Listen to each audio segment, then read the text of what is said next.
بسم اللہ الرحمن الرحیم۔ السلام علیکم۔ آپ دیکھ رہے ہیں DDP انالیٹیکا۔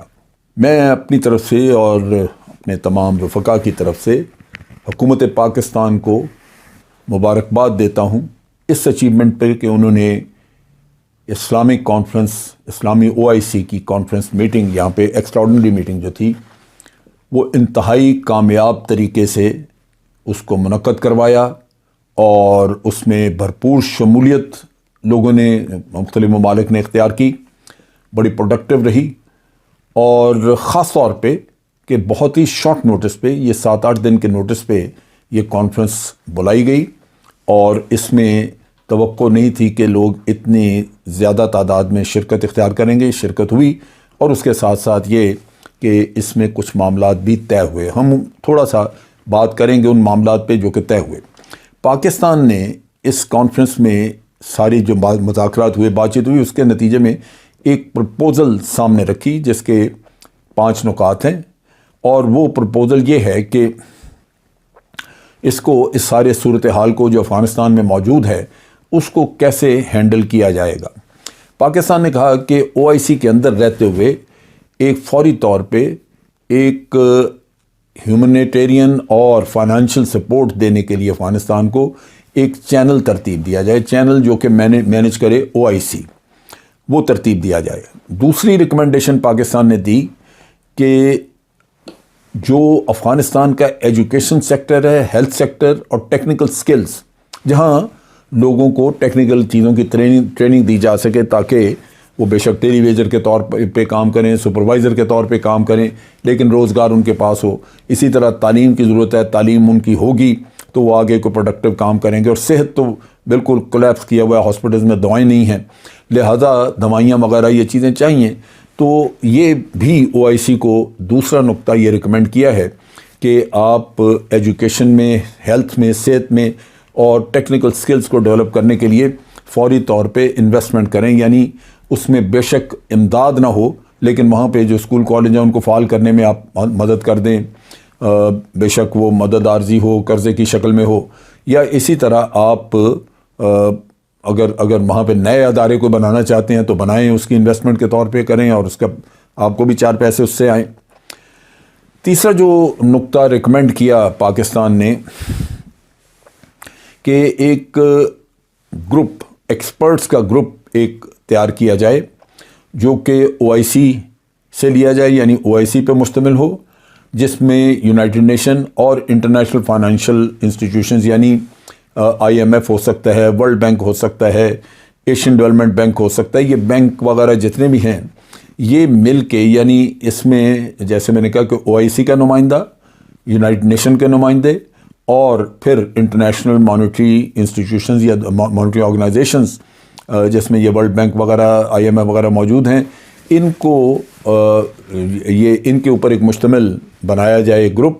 جو کہ فعال کرے ان کے افغانستان کے بینکوں کو۔ آج افغانستان کا بینکنگ سسٹم جو ہے وہ بالکل بند پڑا ہوا ہے اور وہ کام نہیں کر رہا۔ اس کے 2 ایشو ہیں، ایک تو اس کے وہ جو سینکشنز لگی ہوئی ہیں، امریکہ کی طرف سے جو سینکشنز لگائی گئی ہیں طالبان پہ یا ملک پہ، ان سینکشنز میں سے کم از کم بینکنگ سیکٹر کو اس میں اجازت دے دی جائے، اس کو اوپر سے سینکشن ہٹا دی جائیں اور وہ وہاں پہ ان کو کام کرنے دیا جائے۔ دوسری طرف بینکوں کے اندر پیسہ نہیں ہے جس سے کہ وہ بینکنگ اپنی کر سکیں، لہذا وہ لیکوڈیٹی سچویشن امپروو کرنے کے لیے بینکوں میں کچھ رقوم ڈالی جائیں تاکہ یہ جو چیلنج آج بینکنگ سیکٹر کے انفیکٹو ہونے کی وجہ سے افغان قوم کو ہو رہا ہے وہ نہ ہو۔ بڑی سیدھی سی بات ہے، اگر آپ نے باہر سے کسی نے ڈونیشنز بھیجنے ہیں، آپ چندہ دینا چاہتے ہیں افغان بھائیوں کی مدد کے لیے، آپ خود اکٹھا کرتے ہیں اور کہتے ہیں کہ جی میں کسی بینک میں جمع کراتا ہوں، لیکن چونکہ آپ یہاں پاکستان میں کسی بینک میں جمع کرائیں تو وہ آگے افغانستان کے بینک جو اگر فنکشنل نہیں تو وہاں جا نہیں سکتا پیسہ۔ نتیجہ یہ کہ یہ امداد طے بھی ہو جائے، پہنچ بھی جائے، مل بھی جائے، تو یہ لوگوں میں آگے پہنچانا یا افغانستان میں آگے استعمال کرنا وہ فی الحال ان حالات میں ممکن نہیں۔ ضرورت ہوگی کہ ان کے بینکنگ سیکٹر کو لنک کیا جائے انٹرنیشنل بینکنگ کے ساتھ، اور اس میں کچھ لیکوڈیٹی سچویشن یعنی کیش کے حالات جو ہیں وہ بہتر کیے جائیں۔ اسی طرح آج جو بہت بڑا وہاں پہ مسئلہ بنا ہوا ہے وہ ہے بھوک کا، دوائیوں کا، اور خوراک کی قلت کی وجہ سے، سردی بہت اور خوراک کی قلت جس کی وجہ سے اموات کا خدشہ ہے. کچھ تو ہوئی ہیں لیکن بہت اموات کا خدشہ ہے. لہذا یہ بڑا ضروری ہے کہ اس وقت وہاں پہ ان کی فوڈ سیکیورٹی جو ہے، ادویات کی سیکیورٹی، اس کو بڑھایا جائے. اس کو بڑھانے کا مطلب یہ ہے کہ ان کے گوداموں میں کچھ نہ کچھ راشن پہنچایا جائے. یہ نہیں کہ وہ روزانہ کی بنیاد پہ زندہ رہیں. ان کے پاس 7-8 دن کا، 10 دن کا راشن موجود ہونا چاہیے ملک کے اندر، جو ان کو ملتا رہے جب تک کہ پیچھے سے اور آ جائے. تو پاکستان نے یہ بھی تجویز دی ہے کہ فوڈ سیکیورٹی ان کی بڑھانے کے لیے ہمیں وہاں پہ انتظام کرنا ہوگا. سو نیچرلی افغانستان میں غلہ وغیرہ کے سٹوریج وغیرہ تو ہونی چاہیے، کیونکہ پہلے بھی وہاں جاتا رہا ہوگی، لیکن اب وہ سٹوریج ہیں خالی. سو ان میں فوری طور پہ 7-8 دن کا، 10 دن کا راشن ہونا چاہیے، جو کہ ریزرو کے طور پہ وہاں پہ عوام کے پاس اویلیبل ہو. اسی طرح جو ان کے ادارے ہیں مختلف، ان میں خاص طور پہ ان کی انٹیلیجنس ہے، یا آپ ان کی ٹروپس وغیرہ جو بھی انہوں نے مینٹین کیے ہوئے ہیں، پولیس ہے، ان کو بھی یہ بڑی ضرورت ہے کہ ان کی بھی کیپیبلٹی بڑھائی جائے، ان کی کیپیسٹی بلڈ کی جائے. یعنی ان کو اگر ٹریننگ کی ضرورت ہے ٹریننگ دی جائے، اگر ان کو ویپنز کی ضرورت ہے ویپنز دیے جائیں، یونیفارم، یہ وہ جو کچھ بھی ان کی ضرورت ہے وہ ان کو فوری طور پہ کیا جائے، تاکہ وہ ایک طرف تو دہشت گردوں کا مقابلہ کر سکیں، اور دوسری طرف یہ ہے کہ یہ جو منشیات کا دھندا جو کہ افغانستان سے بہت ہوتا ہے اور پھر ڈر ہے کہ بہت شروع نہ ہو جائے، اس کو روکنے کا کام کیا جائے. لہذا ضرورت ہوگی کہ آپ ایک فورس تیار کریں، یا جو فورس ہے اویلیبل اس کو اتنا فعال کر دیں کہ وہ یہ خطرات ٹالیں، دہشت گرد کسی اور ملک کی طرف نہ جا سکیں، ان کو وہاں ختم کیا جائے، اور اسی طرح نارکوٹکس کا یعنی منشیات کا کاروبار وہاں سے نہ ہو سکے. پھر پاکستان کی چھٹی تجویز یہ تھی کہ انٹرنیشنل کمیونٹی جو ہے وہ اس وقت طالبان کو بالکل صرف اس بنیاد پہ کہ وہ خواتین کے رائٹس جس طرح چاہتے ہیں وہ اس طرح نہیں مل رہے، تو ان کو بالکل ان کو بائیک آؤٹ نہ ان کا کریں، بلکہ انٹرنیشنل کمیونٹی جو ہے وہ ریگولرلی انکلوسو ان سے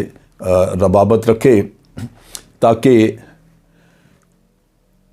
جو افغان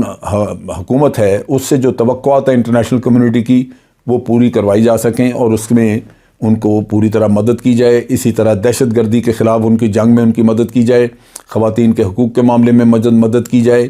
یعنی دوسرے لفظوں میں اگر آپ ان کو افغان طالبان کو اچھوت بنا کے بالکل چھوڑ دیں گے، ان کے ساتھ رابطہ نہیں رکھیں گے، تو لازمی بات ہے کہ وہ بھی ہو سکتا ہے کسی غلط راستے پہ چلے جائیں، اور پھر آپ کی یا انٹرنیشنل کمیونٹی کی ایکسپیکٹیشنز پوری نہ ہوں. انٹرنیشنل کمیونٹی کی ایکسپیکٹیشنز پوری کرنے کے لیے یہ انتہائی ضروری ہے کہ طالبان کے ساتھ روابط رہیں، اور ان کو اس چیز کی رہنمائی کی ہم کرتے رہیں، انٹرنیشنل کمیونٹی کرتی رہے، مختلف اداروں میں ہوں، یونائٹڈ نیشن میں بیٹھیں، ہیومن رائٹس آرگنائزیشنز میں یہ ان کے نمائندے بیٹھیں، اور وہاں ان کو کنفرنٹ کیا جائے کہ یہ جو چیز ہمیں پتہ چلی ہے کہ فلاں ہیومن رائٹ وائلیشنز ہوئی ہیں آپ کے ملک میں، اس کے بارے میں آپ نے کیا کیا ہے. تو اگر یہ رابطہ رہے گا، اگر ہم ان کو کسی نہ کسی شکل میں انگیج رکھیں گے، تو ان سے جواب طلبی بھی کی جا سکے گی، اگر ان کو کوئی مدد چاہیے تو مدد دی جا سکے گی. نتیجہ یہ کہ افغانستان انٹرنیشنل کمیونٹی کی توقعات کے مطابق کام کر سکے گا. اگر ہم یہ نہیں کریں گے تو توقعات بھی پوری نہیں ہوں گی. اس کے ساتھ ساتھ یہ ہے کہ افغانستان میں اگر آج ایڈ چلی جائے، آج وہاں پہ اگر آپ راشن بھیج دیں، کچھ اور کریں، ٹھیک ہے اسٹوریج میں چلا جائے گا، لیکن ڈسٹریبیوشن کا نظام وہاں پہ کولیپس کر چکا ہے. دور دراز علاقوں میں رسائی کا مسئلہ ہے، پنشیر ویلی کٹی ہوئی جگہ ہے. ان سب علاقوں کے لیے ٹرانسپورٹ کا نظام بھی ضرورت ہوگی، اور اس کے لیے ایک میکنزم یونائٹڈ نیشن کے نیچے یا OIC کے نیچے جو کہ بنا کے تو ایک تقسیم کرنے کا نظام وہاں پہ بنا کے دیں، تاکہ سب علاقوں میں پہنچا جا سکے، اور پھر ان کی افغانیوں کی مشکلات جو ہیں وہ دور کی جا سکیں. یہاں پہ اس کانفرنس میں سعودی عربیہ نے 1 ارب ریال دینے کا اعلان کیا. باقی ممالک نے فی الحال اعلان نہیں کیا، لیکن یہ جیسے ہی اسلامک ڈیولپمنٹ بینک اپنا سیٹ اپ قائم کر لیتا ہے جس میں کہ مختلف ملک اپنے ڈونیشن جمع کرائیں گے تو وہ سب کو اطلاع دے دیں گے، جو میرا خیال ہے اس ہفتے میں ہو جانا چاہیے، جو اگلا کل ہفتہ آ رہا ہے، اور اس کے بعد یہ سارا جو بھی عمل ہے وہ شروع ہو جائے گا، اور جو بھی پیسہ وہاں پہ آئے گا اس کی ہینڈلنگ کا انتظام ہوگا۔ دوسری طرف ایک ڈیلیگیشن جا کے امریکہ میں بات کرے گا تاکہ سینکشنز ہٹائی جائیں کم از کم بینکنگ سسٹم کے اوپر، اور افغانستان میں ایڈ پہنچانے کا انتظام کیا جائے۔